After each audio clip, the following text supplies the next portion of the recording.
Tuloy po tayo. Revelation 20 verse 13. The sea gave up the dead who were in it, and death and Hades delivered up the dead who were in them, and they were judged each one according to his works. No? Maliwanag sa sinasabi ng Revelation, husgahan ang mga unbeliever sa kanilang mga gawa. No?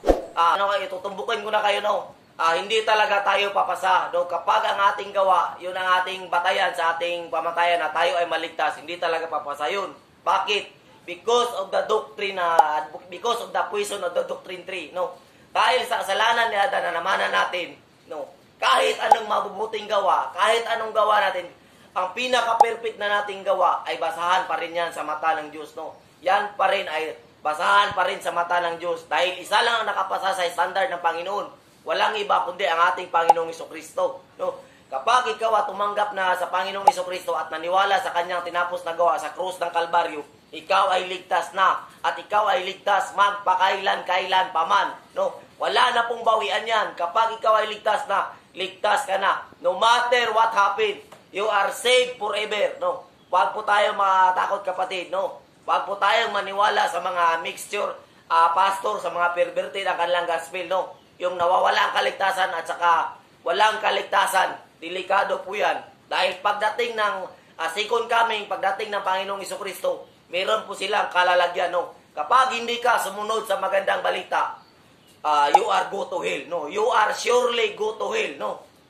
Delikado po yan. Because salvation by grace alone. No? Meron pong verse. Because salvation by grace alone.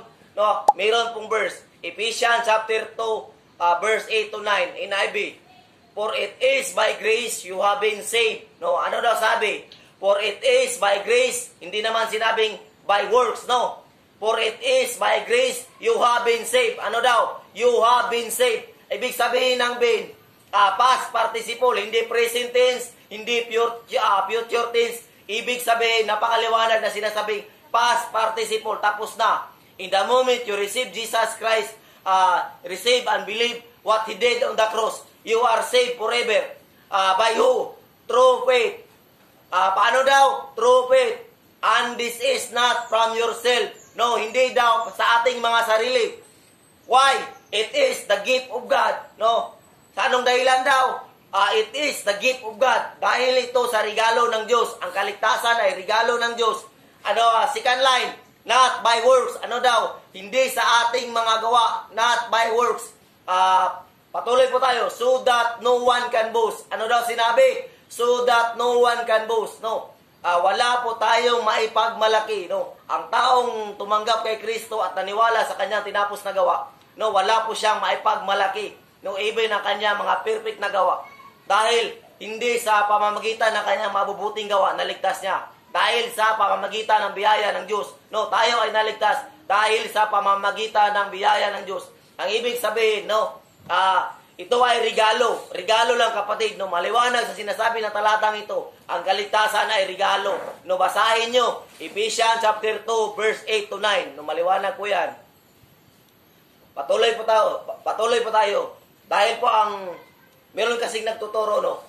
There are many Christian mixture today na they have a power statement na ang kaligtasan daw, pagtapos mong tinanggap ang Panginoong Hesukristo, kailangan mong i-maintain yung salvation. No, kailangan mo daw i-maintain yun. No, delikado po yun ang ganyang pananaw, no. Dahil pagkatapos mong tumanggap sa ating Panginoong Hesukristo at ikaw ay naniwala sa kanyang tinapos na gawa, wala ka na pong i-maintain, no. Dahil hindi ikaw ang nag-perform sa kaligtasan. Ang nag-perform ay ang Panginoong Hesukristo. At ang performance sa Panginoong Hesukristo ay perfect yun. Perfect yun sa harapan ng Ama. No? Kapag ikaw ay naka Kristo na, perfect din. No? Perfect din ang performance. No?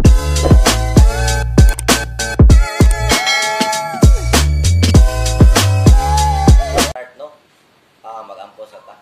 Lord, maraming salamat po ngayon sa linggong ito na taos puso ko kaming na dito ngayon sa church. Panginoon, nakikita mo po ang aming mga puso. Lord, ikaw lang aming tinataas, Panginoon. Wala nang iba. At sa aking pagtuturo ngayon, Panginoon, ikaw po ang magmi-mentor. Yang iyong salita lang po lamang ang masunod, Panginoon. Wala po akong magagawa, Panginoon, dahil ang lahat po ng wisdom, knowledge, at ang kagalingan sa pagtuturo, Panginoon, ay nanggaling po sa inyo. Ito lahat aking pinapasalamatan sa pangalan ng Panginoong Kristo Jesus. In Jesus' name, Amen and Amen. Strictly, no salvation in the mixture, no. Napakasakit na katotohanan ito, no. There are many Christian today, they are nagtuturo ng mga mixture, gospel, no. Mga perverted gospel.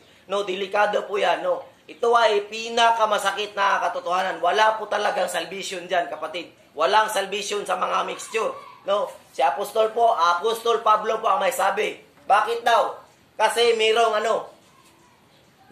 verse, no, na nagpapahayag, no. Kapag ang tinapos na gawa ni Kristo ay iyong dinagdagan, no, hindi sapat ang tinapos na gawa ni Kristo para ikaw ay maligtas forever. Yun po ay insulto sa ating Panginoong Jesucristo. Insulto po yan sa Ama, insulto po yan sa Holy Spirit, insulto po yan kay Kristo. Napakalaking insulto yan, no? Dahil ang tunay na Diyos, nagkatawang tao para maligtas tayo. No, nagkatawang tao siya ang nagsakripisyo, siya ang nagperfect ng kautosan. No, tapos i-reject mo lang si Kristo at dadagdagan mo ang kanyang tinapos na gawa. No, mayroong verse, Hebrews chapter 10 verse 29 in NIV. How much more severely do you think a man deserves to be punished o mayroong punishment who has trampled the Son of God underfoot, who was treated as an unholy thing, the blood of the covenant that sanctified him, who has insulted the Spirit of grace. Sino ba ang Spirit of grace? Jesus Christ alone. No. Kapag ang kaligtasan ay ang kaligtasan by grace alone, through faith alone, in Christ alone, yun ay dinagdagan mo. No, you are insulting Christ. You are insulting the Father. You are insulting the Holy Spirit. No, you are insulting the Trinity. No, you are insulting the Triune God. No, malaking insulto po yan. No, ang kaligtasan po, ang kaligtasan na tinapos ni Kristo sa Kalbaryo sa krus, yun po ay perpekto. No, pagdating sa doktrina ng salvation, wala na pong idadagdag at wala pong ikukuha, no. Sapat na yung maligtas ka sa performance ng Panginoong Jesucristo, kapatid. Sapat na po yun. By grace alone, in Christ alone, through faith alone. No, sapat na po yun. Yun po ang tamang salvation, kapatid.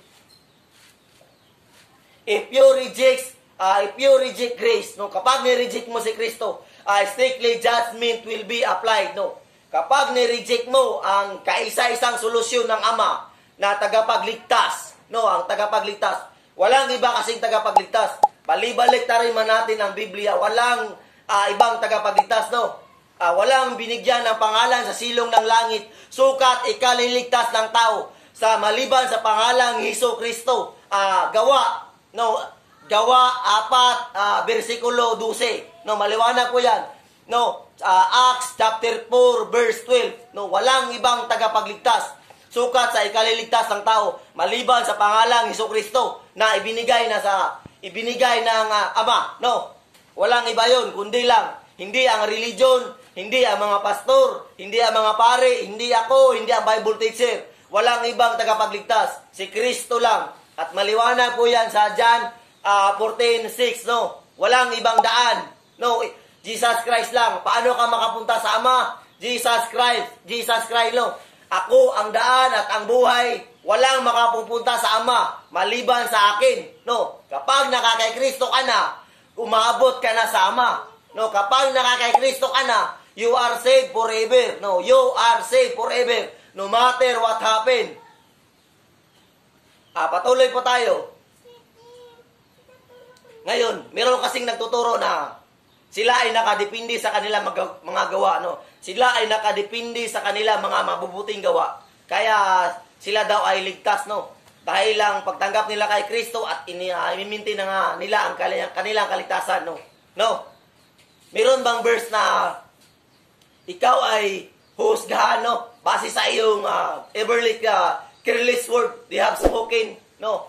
Yung mga salita na iyong binibitawan na careless words, no, na inusulto mo ang Panginoon sa kanyang tinapos na gawa, no, iniinsulto mo ang solusyon ng Ama na kaisa-isang solusyon ng Ama na kanyang ginawa, no. na si Kristo ang tagapagligtas, no, ininsulto mo, you are denying the Savior, no, strictly judgment, no. Meron bang verse? Merong verse. Matthew chapter 12 verse 36 NIV. But I tell you that men will have to give an account on the day of judgment for every careless word they have spoken. Oh, kapag nagsalita ka, no, you are insulting Christ's finished works at tinanggihan mo ang kaisa-isang solusyon ng Ama, no, strictly, papatawan ka ng judgment ng Diyos, no, strictly yun, delikado yun. Patuloy po tayo. Acts chapter 17 verse 31. For he has set a day when he will judge the world with justice by the man he has appointed. No. Anong sinabi? For he has set a day when he will judge the world with justice. Sino itong nasa sanlibutan? Ito yung lahat ng mga unbelievers. Sino daw? By the man he has appointed. No, sino ba ang appointed dito? Walang iba kundi ang Panginoong Jesucristo. He has given proof of this to all men by raising him from the dead. No, sino ba ang binuhay ng Ama sa mga patay? No, walang iba kundi ang ating Panginoong Jesucristo dito ang appointed. No, delikado po 'yan. Huhusgahan tayo kapag ni-reject natin ang kaisa-isang tagapagligtas. No, delikado 'yan. Judgment will be strictly proclaimed, no. Tayo ay husgahan base sa ating mga careless words na mga sinasabi, no. Kung hindi natin minamahal ang katotohanan, kung hindi natin tinatanggap ang katotohanan na ang tagapagligtas ng Biblia, walang iba ang ating Panginoong Jesucristo at sapat na yung kanyang performance sa Kalbaryo sa krus na tayo ay maligtas, no. Sapat na po yun. Dahil na mayroon ka mga mabubuting gawa, dahil yun sa performance ni Kristo na iyong pinapaniwalaan, no. Dahil yun ikaw ay nakakuni kay Kristo, no. Kapag ni-reject mo si Kristo at hindi mo tinanggap ang kanyang biyaya, no, lahat ng iyong ibubunga, kapatid, no, ano pa rin yan? Masama, no, dahil nanggaling tayo kay Adan, no. Meron bang verse? Meron. Matthew chapter 7 verse 18 NIV. A good tree cannot bear a good fruit, and a bad tree cannot bear a good fruit, no. Ang ibig sabihin, ang mabuting puno nito, ang ating Panginoong Jesucristo. Ang lahat ng nakay Kristo, ang bunga niya ay mabuti. Ang ibig sabihin ng bad tree dito, ang masamang puno dito ay si Adan. Ang lahat ng kay Adan, even pa ang iyong pinaka-perfect na gawa, ay masama pa rin yan, kapatid. No, masama pa rin yan. If you reject Jesus Christ, no, lahat ng perfect na gawa mo, masama pa rin yan. No, mayroon pong verse. Maliwanag po sa sinasabi ng Matthew chapter 7 verse 18. Maliwanag po yan. Patuloy po tayo. If you reject grace and choose the law, you will be judged by the law according to your works, no. Kapag ni-reject mo si Kristo, huhusgahan ka talaga ng Ama, kapatid, no, sa iyong mga gawa. Number 3, the unbelievers will be thrown into the lake of fire. Meron bang verse? Merong verse. Revelation chapter 20 verse 15 to verse 14 to 15. New King James Version. Then death and Hades were cast into the lake of fire. This is the second death. And anyone not found written in the book of life was cast into the lake of fire. Ano daw sinasabi? No, the death and Hades were cast into the lake of fire. Lahat ng mga nasa Hades, ito yung pagka namatay yung tao, yung mga lahat ng unbelievers, nung sa tatlo kasi yan sa Greek ang imperno, no? Tatlo kasi yan. Yung unang imperno, Hades, yun po yung temporary. Pero meron po yung apoy. Ang ikalawa, yun ang Sheol. Yun yung Tartaro. Yung kulungan ng mga nagrebellious na angel. Yung mga angel na nagrebelde ba? Yun ang kanilang kulungan. Yun ang inferno yun. Ang tawag doon sa Greek ay Tartaro. Ang ikalawa, yung Gehenna. Yung lake of fire. Yung future hell. No, sa Greek kasi tatlo ang inferno.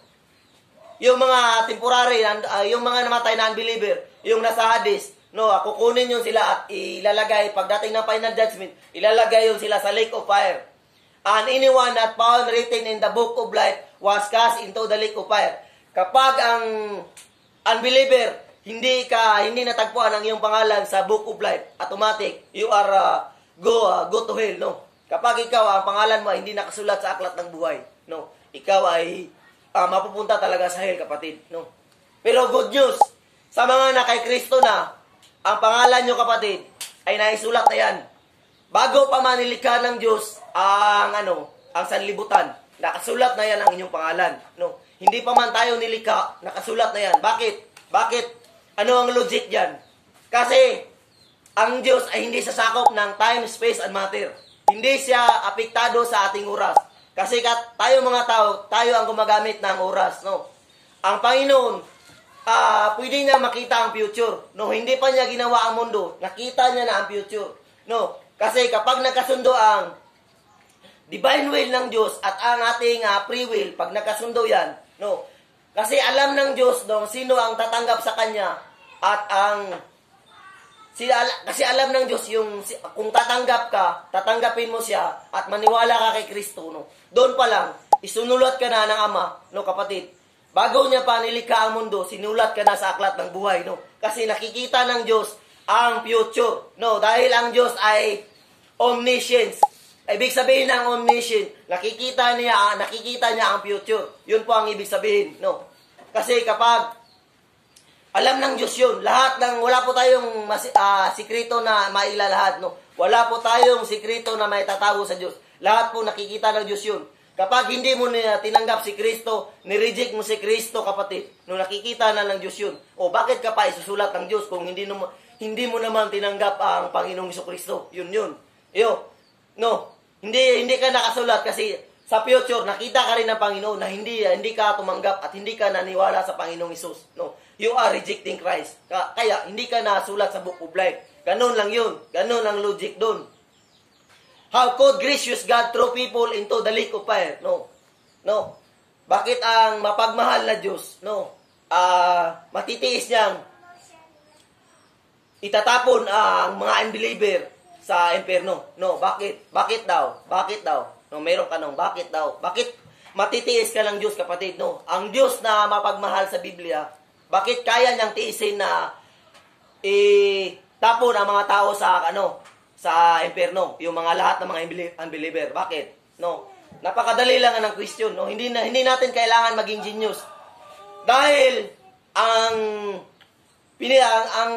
performance ni Kristo sa Kalbaryo sa krus ay literal yun, literal. Hindi yun spiritual. Is the suffering of Christ is real, it is literal. No, literal yun ang kanyang sakripisyo. Kung natiis ng Ama ang kanyang bugtong na anak na magkasakripisyo sa Kalbaryo sa krus noong 2,000 years ago, no, kung natiis yun ng Ama hanggang namatay siya, kung natiis yun ng Diyos, ikaw pa kaya hindi ka kayang tiisin ng Diyos? No, nagbigay na ng solusyon ng Diyos paano maligtas ang tao. Binigay niya na ang kanyang bugtong na anak para maligtas ka, para paniwalaan mo ang kanyang tinapos na gawa sa Kalbaryo sa krus. Tapos i-reject mo lang, kapatid. No, dahil yun sa pride mo. Dahil yun sa iyong pananaw na kaya kang iligtas ng iyong mga mabubuting gawa. No, hindi mo kasi nakikita ang iyong bagsak na kalagayan sa kasalanan. Yun ang mali ng maraming mga tao. Yun ang malaking pagkakamali ng ibang mga nagtuturo ng Biblia. Hindi nila nakita ang kanilang bagsak na kasalanan, kalagayan sa kasalanan because of their pride. No, because of their pride. No. Kapatid, sabihin ko sa iyo, ang pinakahit ng Diyos na kasalanan sa tao, number 1, pride. Bakit? Dahil nung bumagsak si Lucifer, ang naging dahilan niya, ang nagudyok sa kanya, pride. Bakit nabagsak sa kasalanan si Eva at Adan? Dahil ang nagudyok sa kanila ay pride. Bakit naibigay ang kautusan sa mga Hudyo? Dahil ang nagudyok sa kanila ay pride, no? Kaya, kapatid, kailangan mong lamunin ang iyong pride. Tanggapin mo ang Panginoong Jesucristo at paniwalaan mo ang kanyang tinapos na gawa sa Kalbaryo, sa krus. Tapos, no, yun lang, tapos na. No. Again, kung natiis ng Ama ang kanyang anak na magdusa sa Kalbaryo sa krus noong 2,000 years ago, kaya kading tiisin ng Ama sa impyerno, kapatid. Kaya kanyang tiisin. No, kaya kanyang tiisin. Kaya nanawagan kami ngayon, receive Jesus today and be saved forever. No, yun lang. And the only reason you will stand in the great white throne judgment and be judged by your works is that you have rejected of grace of God. No, ano daw ang dahilan? Bakit ka husgahan sa the great white throne judgment? Dahil ni-reject mo ang kaisa-isang solusyon ng Diyos. No, sino ba ang solusyon ng Diyos para maligtas ka? Walang iba, Jesus Christ alone and His finished work on the Calvary of the cross. Kapag tinanggap mo si Kristo at pinaniwalaan mo ang kanyang tinapos na gawa sa Kalbaryo sa krus, ikaw ay ligtas na, magpakailan-kailan pa man. Wala nang maintain-maintain, wala na pong maintain-maintain. Kapag nasayo na ang kaligtasan, sayo na yan. No matter what happen. Huwag po tayong matakot sa sinasabi ng mga mixture pastor. Huwag po tayong matakot sa sinasabi ng mga religion. Maniwala po tayo sa Biblia. Meron pong verse. Maliwanag po yan sa Ephesians chapter 2, verse 8 to 9. No, wala na pong judgment sa mga lahat ng unbelievers. Maliwanag po yan sa Romans 8:1. Maliwanag po yan sa John chapter 5 verse 24. Maliwanag po yan. No, basahin nyo ang mga Biblia ninyo. Kasi mostly sa ating mga born again Christian, mostly sa ating mga Pilipino, hindi tayo nagbabasa ng Biblia. Kasi nakadepende tayo sa pastor, nakadepende tayo sa pare, nakadepende tayo sa ministro, nakadepende tayo sa Bible teacher. No, tama ang sabi ng Biblia. Kapag ang kapwa mo ang buta, inakay niya ang kapwa niya buta. No, saan siya mapupunta? Sa kanal, no. Siyempre, kapag ang buta ang nakaakay sa kapwa buta, you are go to hell. No. Kaya kapatid, basahin mo ang Biblia mo. Basahin mo ang Biblia mo. No. Kaya sa aming ministry, no, hindi po kami nagre-recruit na umanib kayo sa aming iglesia, hindi po. Ang amin lang, receive Jesus today and be saved forever. Yun lang ang aming panawagan. The grace of God and be saved forever, no. Dahil kapag kay Kristo ka na, wala ay panatag mo ang iyong loob, kapatid, no. Ikaw ay ligtas na po. Ligtas po magpakailan-kailan pa man. Kapatid, salamat at ito ay mataas-taas na. No, salamat sa tumapos ng video. Minsan nautal ako, no, pasensya na. No, thank you. At nanawagan kami, no, receive Jesus today and be saved forever. Kapatid, sumabay ka sa panalangin. Ama, lumalapit po ako sa inyo. Ako po'y makasalanan. Hindi ko po kayang iligtas ang aking sarili. Narinig ko po ang magandang balita. Ako po'y naniniwala. At salamat po, Panginoon, at ako'y pinatawad mo na forever. At naniniwala po ako at tinatanggap kita bilang aking Panginoon at tagapagligtas. Salamat po, Panginoon, at ako'y ligtas na forever. Salamat po at sa oras na ito, ako po'y mamumuhay na mayroong relasyon sa iyo. Salamat po sa iyo, Panginoon, sa iyong performance sa Kalbaryo sa krus. In Jesus' name, Amen and Amen.